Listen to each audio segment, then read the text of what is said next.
जय श्री कृष्णा। कैसे हैं आप लोग फ्रेंड्स? आज की चर्चा काफ़ी महत्वपूर्ण होने जा रही है। जैसा कि हम सभी लोग जानते हैं, कर्क राशि 23 मार्च शुक्र बने सन्यासी कर देंगे निहाल। तो ये स्थितियां हमारे सामने किस तरीके से उपस्थित होने जा रही हैं और इनका क्या प्रभाव हम पर पड़ने जा रहा है और इसका क्या प्रभाव ग्रह पर पड़ेगा, इन सभी स्थितियों को इस वीडियो में इंक्लूड करेंगे। साथ ही साथ किन लोगों को सबसे श्रेष्ठ प्रभाव मिलेंगे और किन लोगों के लिए प्रभाव जो है 10 to 20% रहने वाले हैं, इन विषयों को इस वीडियो में हम लेंगे। तो चलिए वीडियो को शुरू करते हैं, क्योंकि शुक्र जो कि बहुत महत्वपूर्ण ग्रह माने जाते हैं हमारे आकर्षण के लिए, हमारे चार्म के लिए, हमारी लग्जरियस लाइफ के लिए, क्योंकि शुक्र ही एकमात्र ग्रह होते हैं जो जीवन के प्रत्येक बिंदु को उल्लेखित करते हैं। चाहे वो आपका बचपन हो, जवानी हो, बुढ़ापा हो, चाहे आपका कार्य क्षेत्र हो या आपका घर हो, हर स्थान को, हर अवस्था को ये अपने प्रभाव में लेते हैं, क्योंकि शुक्र के बिना तो जीवन की परिकल्पना करना ही आजकल व्यर्थ है। शुक्र जो होते हैं वो देखिए बेहद महत्वपूर्ण ग्रह होते हैं और वर्तमान समय में जो विद्यमान है वो हमारे भाग्य भाव में विद्यमान है।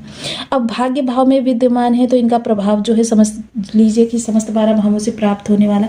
ये शनि के साथ में गोचर कर रहे हैं, शनि के साथ में गोचर करेंगे। शनि वर्तमान समय में अस्थावस्था में है, लेकिन शुक्र का सबसे बड़ा सपोर्ट जो है वो शनि ही है। अब इनके साथ में जो युति कर रहे हैं वो सूर्य देव महाराज भी कर रहे हैं। अब सूर्य और शुक्र का संबंध जो है देखिए बहुत खराब नहीं होता, लेकिन बहुत अच्छा माना जाता है। शुक्रादित्य राजयोग का निर्माण करता है। ऐसे में क्या होता है, सूर्य शुक्र के प्रभाव आत्मसात करते हैं और शुक्र सूर्य के प्रभाव आत्मसात करते हैं। मसलन ये दोनों ही ग्रह जो होते हैं एक दूसरे के सपोर्ट में बहुत अच्छा प्रभाव देते हैं। सबसे बड़ा सपोर्ट भी बैठा हुआ है और दोनों शुक्रादित्य राजयोग का प्रभाव प्रदान कर रहे हैं। अब ऐसी स्थिति में जैसे कि शुक्र अपने स्वभाव को परिवर्तित करने जा रहे हैं, तो इसके बारे में थोड़ी सी हम डिटेल ले लेते हैं कि देखिए शुक्र इस समय अपने नक्षत्र परिवर्तन करने जा रहे हैं। जैसे कि हम सभी लोग जानते हैं एक निश्चित समय पर ग्रह अपना राशि परिवर्तन करता है, निश्चित समय पर अपना नक्षत्र परिवर्तन करता है। राशि परिवर्तन करता है तो उसके प्रभाव बदल जाते हैं, और जब नक्षत्र परिवर्तन करता है तो उसके स्वभाव बदल जाते हैं। अब ये स्वभाव बदलने पर क्या होता है कि देखिए हमको भी उसके अनुसार बदलना होगा। जब हम किसी से किसी चीज़ की उम्मीद करते हैं, प्राप्ति करते हैं, तो उसके अनुसार ही हमको कार्य करना पड़ता है। हम अपने पिता को ही ले लेते हैं कि अगर हम पिता के नियमानुसार अपने जीवन को आगे बढ़ाते हैं तो पिता हमको निहाल कर देते हैं, सब कुछ देते हैं। लेकिन जिस समय पर हम पिता की इच्छा के विरुद्ध, यानी कि पिता के नियमों के विरुद्ध जाने लगते हैं, तो कभी कभी पिता इतना भी रुष्ट हो जाता है कि वो हमारी चीज़ें हमारे भाई बहनों को प्रदान कर देता है और हमको बेदखल कर देता है। सेम वही चीज़ यहाँ पर भी होती है। जैसे बहुत से लोग कहते हैं हमको प्रभाव नहीं मिल रहे, लेकिन आपने ग्रह के अनुसार किया क्या है। अगर आप ग्रह के अनुसार कर रहे हैं तो ग्रह आपके बर्थ चार्ट में कितना भी निगेटिव क्यों ना बैठा हो आपको देगा, क्योंकि ये सृष्टि का नियम है और सृष्टि का नियम किसी व्यक्ति विशेष के लिए नहीं परिवर्तित होता। जब पूरा संपूर्ण ब्रह्मांड खतरे में आ जाता है तभी सृष्टि के नियम परिवर्तित होते हैं, अन्यथा नहीं।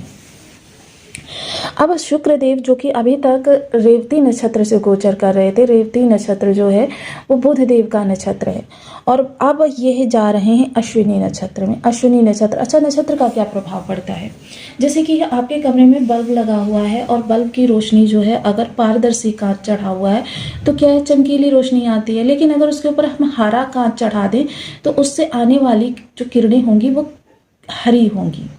अंदर का प्रकाश वही होगा, मूल स्वभाव वही होगा, भोग करने की प्रवृत्ति और आपकी ऐश्वर्यकारी चीज़ें, ये सारी चीज़ें वही होंगी, लेकिन उसकी जो किरणों का कलर बदल जाएगा, यानी कि स्वभाव बदल जाएगा। अब इन सभी चीज़ों को इस वीडियो में, क्योंकि अश्विनी नक्षत्र बेहद महत्वपूर्ण नक्षत्र है। यह सबसे पहले अश्विनी नाम जैसा कि विदित है, अश्विनी कुमार जो कि जुड़वा कुमार हैं और वैद्य हैं, देव वैद्य हैं। अब इनके प्रभाववत हमको प्रभाव मिलने जा रहे हैं, तो इनकी प्रवृत्ति किस तरीके से रहने वाली है और किनको अच्छे प्रभाव मिलने जा रहे हैं इस वीडियो में इंक्लूड करना है। बने रहिए हमारे साथ इस वीडियो में एंड तक, आपको बहुत कुछ जानने के लिए मिलेगा। यदि आपके लग्न में 4 नंबर बना हुआ है तो ये राशिफल आपके लिए। यदि कुंडली में कहीं भी चंद्रमा के साथ 4 नंबर बना हुआ है, तो ये राशिफल आपके लिए। कुंडली ना होने की स्थिति में आप इसे नाम राशि से भी देख सकते हैं। यदि अभी तक आपने अपने इस चैनल को सब्सक्राइब नहीं किया है तो प्लीज़ सब्सक्राइब कर लीजिए, वीडियो को लाइक कर दीजिए, चैनल को शेयर कर दीजिए। इससे होगा क्या कि हमारे आने वाले हर वीडियो की नोटिफिकेशन मिल सकेगी आपको सबसे पहले। एक प्यारा सा कमेंट करना बिल्कुल ना भूलें, कमेंट से हमें बहुत मोटिवेशन मिलता है, हौसला मिलता है और ये पता चलता है कि आप और क्या जानना चाहते हैं।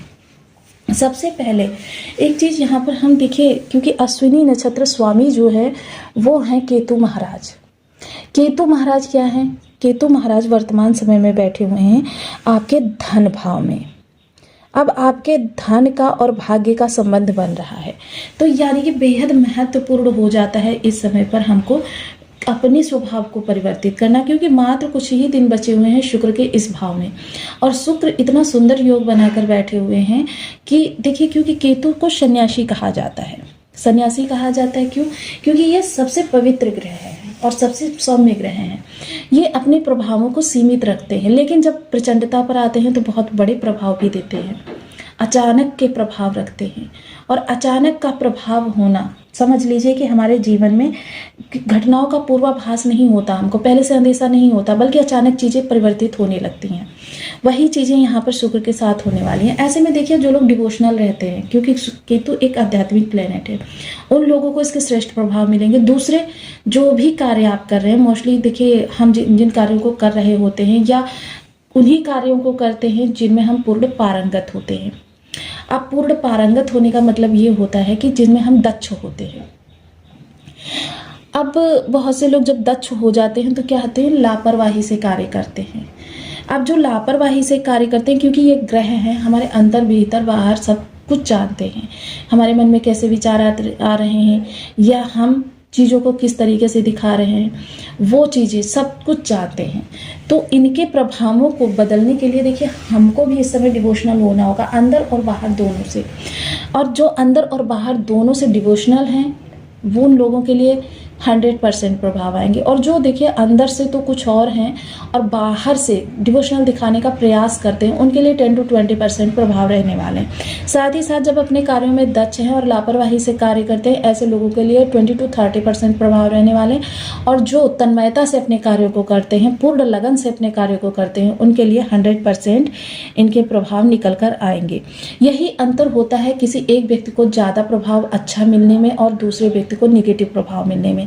क्योंकि देखिए, शनि भी एक आध्यात्मिक प्लेनेट है, इनका कष्ट देने का सबसे अच्छा जो प्रभाव का तरीका होता है, ये कष्ट इसीलिए देते हैं कि व्यक्ति को जीवन के मूल सत्य से जोड़ना चाहते हैं और उसी समय पर देते हैं जब व्यक्ति की आवश्यकताएं फुलफिल हो जाती हैं।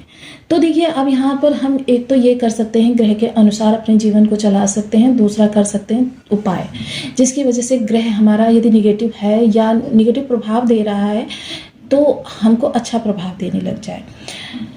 सबसे पहले तो बीज मंत्र का जप, ओम शून शुक्राय नमः, इस बीज मंत्र का यथाशक्ति यथानुसार अपना उपाय करते रहें, जाप करते रहें। साथ ही साथ देखिए, शुक्र की सुगंध, मोस्टली जब शुक्र की सुगंध का प्रयोग किया जाता है तो लोग क्या करते हैं, कोई भी सुगंध उठा लेते हैं, परफ्यूम उठा लेते हैं या ये वो, दुनिया में बहुत सी चीज़ें चलती हैं। लेकिन शुक्र की सुगंध क्या होती है, आज मैं इसको क्लियर कर देती हूँ। शुक्र की सुगंध होती है या तो गुलाब के फूल लीजिए या फिर आप गुलाब का इत्र अल्कोहल रहित उसका प्रयोग करें। ये दोनों ही चीज़ें आपके शुक्र के श्रेष्ठ प्रभावों को प्रदान करेंगी। तो आपको वीडियो कैसी लगी मुझे कमेंट बॉक्स में जरूर बताएं। चैनल पर न्यू है तो प्लीज़ वीडियो को लाइक शेयर, चैनल को सब्सक्राइब करना बिल्कुल ना भूलें। मिलती हूँ नेक्स्ट वीडियो में, तब तक के लिए नमस्कार। अपना ध्यान रखें, स्वस्थ रहें, मस्त रहें।